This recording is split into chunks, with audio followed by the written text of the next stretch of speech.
Hello everyone, this is doctor Mamta Rathi. Doctor Mamta's educational plex में मैं आप सभी का स्वागत करती हूँ।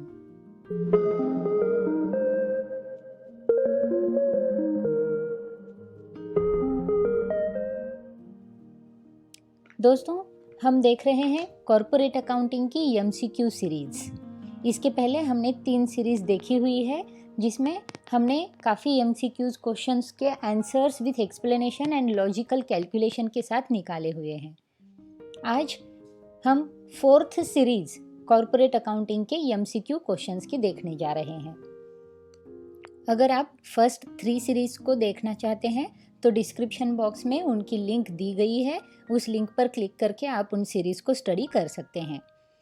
तो आइए आज हम 4th सीरीज के साथ हमारी एमसीक्यूज को आगे बढ़ाते हैं। So now our next question, 121st question is dash dash is called a factory of credit, company, firm, bank, none of these। अब किसे फैक्ट्री ऑफ क्रेडिट कहा जाता है? तो जैसे कि हमें पता है कि बैंक जो है वो हमें क्रेडिट पर लोन वगैरह प्रोवाइड करती है, तो फिर बैंक जो है वही फैक्ट्री ऑफ क्रेडिट होती है। तो option C is the correct answer. Next question, banking companies are governed in India by banking regulation act, Indian companies act, reserve bank of India act, all of this. हमारी India में banking companies जो है उसका governance किसके पास होता है? तो हमारा जो इंडिया में बैंकिंग गवर्नेंस है वो banking governance banking regulation act के तहत होता है। तो option A is the correct option. Next question, CRR stands for current reserve ratio, capital reserve ratio, cash reserve ratio, capital redemption ratio. अब CRR के काफ़ी मीनिंग्स है, लेकिन अब जैसे कि हम कॉरपोरेट अकाउंट के बारे में बात कर रहे हैं तो कॉरपोरेट अकाउंटिंग में CRR का क्या मतलब होता है या उसका लॉन्ग फॉर्म क्या होता है? तो CRR होता है cash reserve ratio. Option C is the correct answer. Next question, SLR stands for, SLR किसका लॉन्ग फॉर्म है? अब हमें पता है कि स्टैट्यूटरी लिक्विडिटी रेशो को ही SLR कहा जाता है। हमें ऑप्शन दिए गए हैं savings level ratio, statutory liquidity ratio, standard liquidity ratio, none of this. तो करेक्ट ऑप्शन है हमारा option B. Next question, the method of rapidly posting entries in the books of bank is called as single entry, cash method, slip system, none of this. अब हमारे bank में जब हम entries जो है books की entry in the books of bank entries जब हम रैपिडली पोस्ट करते हैं तो उसे स्लिप सिस्टम ऑफ रिकॉर्डिंग कहा जाता है। तो option C is the correct answer. Next question, the profit and loss account of banking companies are prepared as per dash of banking regulation act, form A of schedule 3, form B of schedule 3, form A of schedule 6, form B of schedule 6। Banking companies जब हम prepare करते हैं तो उसकी format के ऊपर हम पहले ही एक नॉर्म लिख देते हैं, सेक्शन लिख देते हैं, जहाँ पर हम शुरू करते हैं form B of section 3 profit and loss account. तो हमारा करेक्ट ऑप्शन है option B. Next question, dash dash of profit is transferred to statutory reserve. अब हमारी स्टैट्यूटरी रिजर्व को कितना प्रॉफिट हमें ट्रांसफ़र करना ज़रूरी होता है? तो उसका आंसर है 25% जो हमारा प्रॉफिट होता है वो हमें स्टैट्यूटरी रिजर्व को ट्रांसफ़र करना होता है। Option C is the correct option. Next question, banks show the provision for income tax under the head contingent liabilities, deposits, other liabilities and provisions, borrowings। Banks income tax का जो provision होता है वो कौन सी head के under लिखती है? तो हमें पता है कि इनकम टैक्स प्रोविजन जो है वो वन ऑफ द प्रोविजन है, रिजर्व्स है, तो वो करंट लाइबिलिटीज़ या फिर अदर लाइबिलिटीज़ एंड प्रोविजंस के हेड के नीचे लिखा जाता है। तो option C is the correct answer. Next question, rebate on bills discounted is dash, an income accrued but not received, a liability, an expense, income received in advance। Bill discounted पर जब हमें rebate मिलता है तो वो क्या होता है, तो बिल डिस्काउंटेड जब होते हैं उसके ऊपर रिबेट है, मतलब हमारा इनकम होता है, और ये जो इनकम है वो इन एडवांस मिला हुआ होता है। तो हमारा जो ऑप्शन डी है, income received in advance, is the correct answer. Next question, NPA stands for. अब नॉन परफॉर्मिंग एसेट्स की चर्चा हम आए दिन सुनते रहते हैं और इसका मतलब हमें बहुत अच्छी तरह से पता है, तो हमें ऑप्शन देखने की भी ज़रूरत नहीं पड़ती। NPA stands for non performing assets, तो option A is the correct answer. Next, schedule 1 is concerned with dash dash. Schedule 1 किससे कंसर्न्ड है? Cash and balance with RBI, capital, reserves and surplus, investment. तो section A जो है वो capital के लिए reserve रखा गया है या फिर कैपिटल से कंसर्न्ड है, तो option B capital is the correct answer. Next question, dash dash is shown under schedule 15। Schedule 15 के अंदर क्या शो होता है? Interest earned, profit, interest expanded, appropriations. तो हमारे जो इंटरेस्ट एक्सपांडेड होते हैं वो शेड्यूल 15 के अंदर देखे जाते हैं, तो option C is the correct option. Next question, acceptance, endorsements and other obligations come under the head provisions and contingencies, contingent liabilities, deposits, borrowings. अब जो ऑब्लिगेशंस होते हैं या फिर जो एंडोर्समेंट्स होते हैं या एक्सेप्टेंसेस होते हैं, तो ये सारी चीज़ें कहाँ पर आती है? तो ये सारी चीज़ें हमारी कॉन्टिजेंट लाइबिलिटी के हेड के अंडर हम लिखते हैं हमारी बैलेंस शीट में, तो हमारा ऑप्शन बी जो है वो करेक्ट ऑप्शन है। Next question, assets are NPAs for a period not exceeding 12 months are called standard assets, substandard assets, doubtful assets, loss assets। जब कोई एसेट एनपीए के अंडर आ जाता है और एनपीए के अंडर अगर वो 12 मंथ्स से ज़्यादा एक्सटीड नहीं करता है तो ऐसे एसेट को क्या कहेंगे? तो ऐसे सारे एसेट को सब स्टैंडर्ड एसेट कहा जाता है। सब स्टैंडर्ड एसेट जो होते हैं वो 12 मंथ्स का जो ड्यूरेशन है उसे एक्सीड नहीं करते हैं, तो हमारा करेक्ट ऑप्शन है option B. Next, assets are NPAs for a period exceeding 12 months E are called as. जो एसेट्स होते हैं हमारे या जो एनपीए में चले गए हैं और उन्होंने 12 मंथ्स का जो पीरियड है वो पीरियड एक्सपांड कर दिया है या फिर उस पीरियड की लिमिट को क्रॉस कर दिया है, तो उसे कौन से एसेट कहेंगे? स्टैंडर्ड एसेट, सब स्टैंडर्ड एसेट, डाउटफुल एसेट या लॉस एसेट? तो वो होते हैं डाउटफुल एसेट्स, क्योंकि वो मोर देन 12 मंथ्स के लिए एनपीए में आ गए हैं, तो now they are become doubtful. So option C is the correct answer.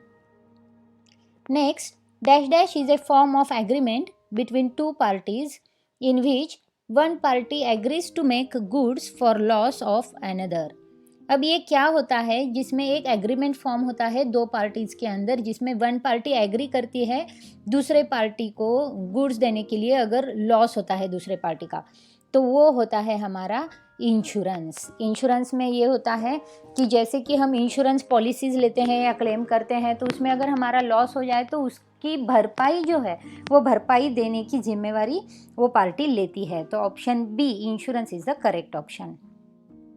Next, the agreement of insurance is called as dash dash, policy, premium, annuity, none of this. अब insurance जब भी हमारे सामने आता है वर्ड, तो हमारे सामने दूसरा वर्ड आ ही जाता है पॉलिसी का, तो ऑप्शन देखने की ज़रूरत नहीं है, option A is the correct answer. Next, the consideration in insurance for covering the risk is called claim, premium, annuity, none of this. तो इसे प्रीमियम कहा जाता है, क्योंकि इंश्योरेंस की जो रिस्क कवर करने के लिए हम एक कंसिडरेशन देते हैं उसे प्रीमियम अमाउंट कहा जाता है, तो option B is the correct answer.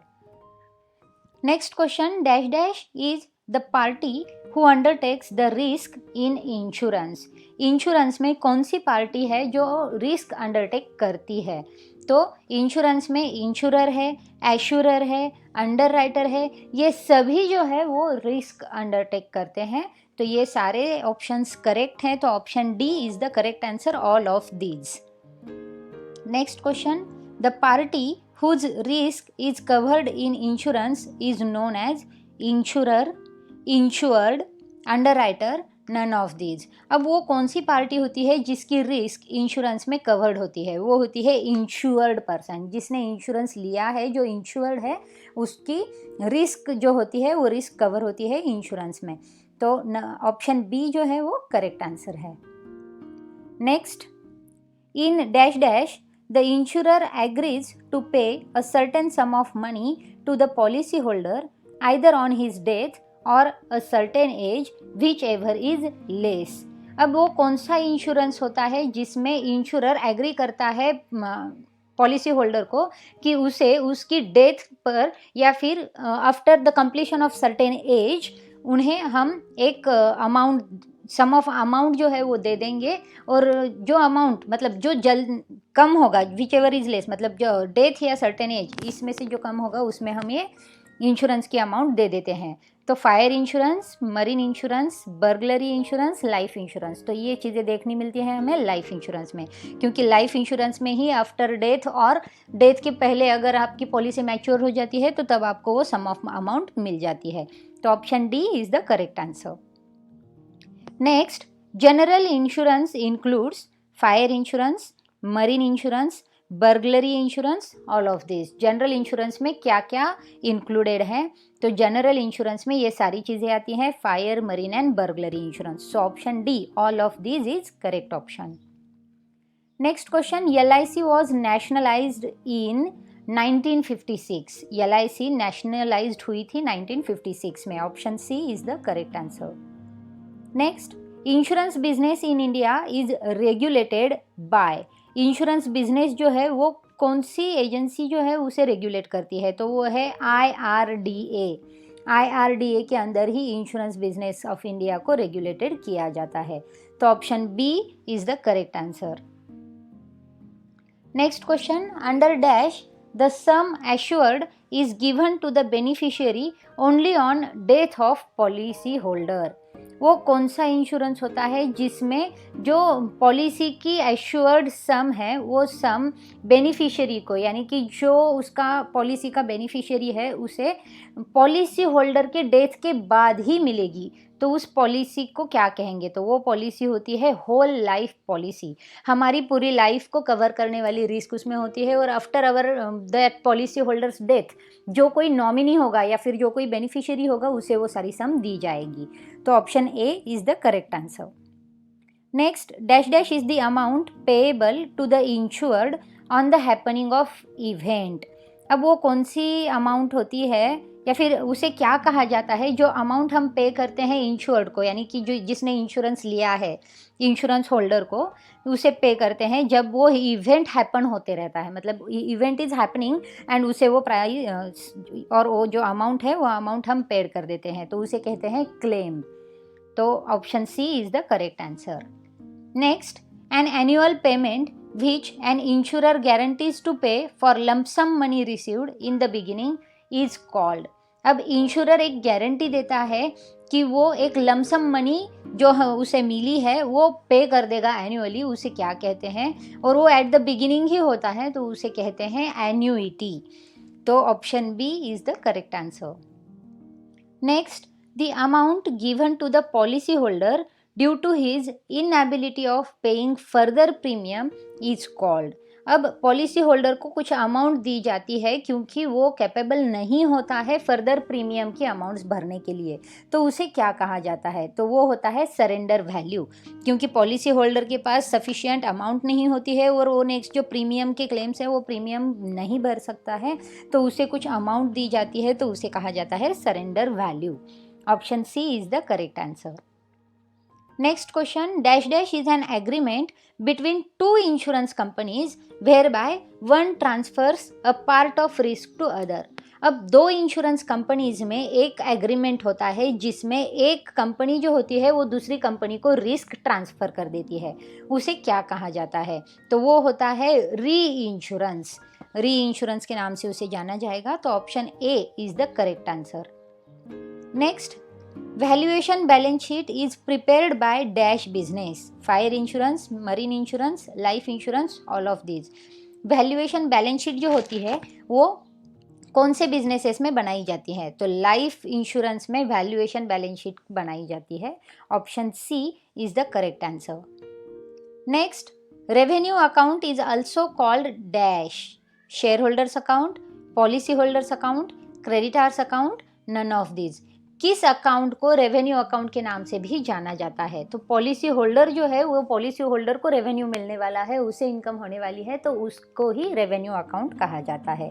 तो option B is the correct answer.